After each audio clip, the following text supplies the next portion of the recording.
Taste the Daily.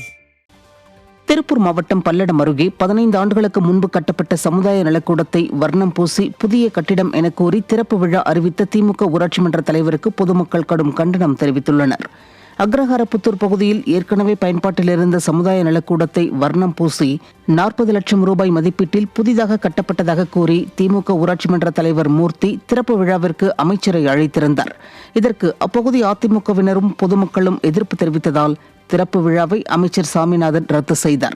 இந்நிலையில் பழைய கட்டிடத்திற்கு வர்ணம் பூசி 40 லட்சம் ரூபாய் திட்ட மதிப்பீடு என எழுதப்பட்டிருந்த நிலையில் அதிமுகவினர் மற்றும் பொதுமக்களின் கடும் எதிர்ப்பால் திட்ட மதிப்பீடு அழிக்கப்பட்டு 5 லட்சம் ரூபாய் என மாற்றப்பட்டுள்ளது.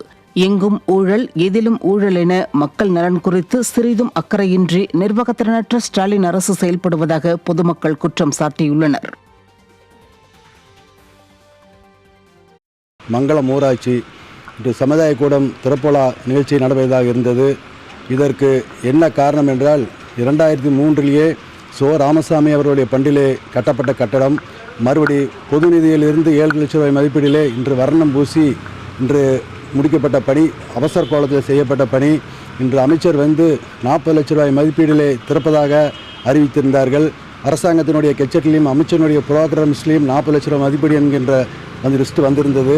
இது எல்லாம் கேட்டு அனைத்து இந்திய அண்ணா திராவிட முன்னேற்ற கழகத்தின் சார்பாக கடுமையாக கண்டனத்தை தெரிவித்துக் கொண்டு இன்று நாங்கள் அனைவரும் ஆர்ப்பாட்டம் செய்வதாக அறிவித்திருந்தோம்.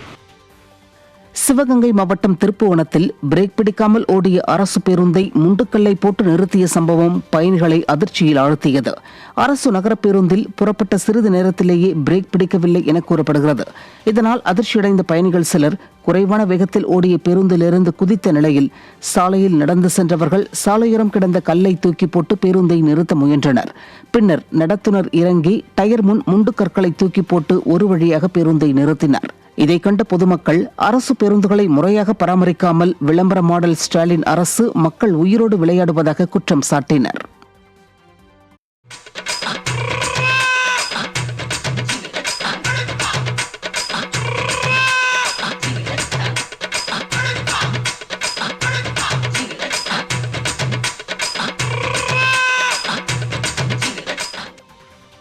தருமபுரி மாவட்டத்தில் மரவள்ளிக்கிழங்கு விவசாயிகளுக்கு ஏதுவாக குறைந்தபட்ச ஆதார விலை நிர்ணயம் செய்து அரசு கூட்டுறவு அறவை ஆலை அமைக்க விவசாயிகள் கோரிக்கை விடுத்துள்ளனர். தருமபுரி மாவட்டத்தில் 14,039 ஹெக்டேர் பரப்பளவில் மரவள்ளி சாகுபடி செய்யப்பட்டுள்ளது. இந்த நிலையில் போதிய மழையின்றி வறட்சியில் மட்டுமே பாதிப்படைந்து வந்த மரவள்ளி விவசாயம் இந்த ஆண்டு அதிக மழை பொழிவு காரணமாகவும் பாதிப்படைந்தது. மாவட்ட ஆட்சியர் அலுவலக கூட்டரங்கில் தோட்டக்கலைத்துறையின் சார்பில் மரவள்ளி முத்தரப்பு கூட்டம் ஆட்சியர் தலைமையில் நடைபெற்றது.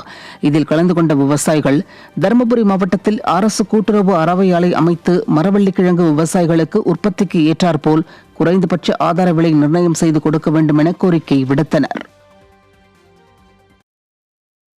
குறைந்தபட்சம் உற்பத்தி செலவுக்கான உத்தரவாதத்தை இனிமேலாவது வழங்கணும்.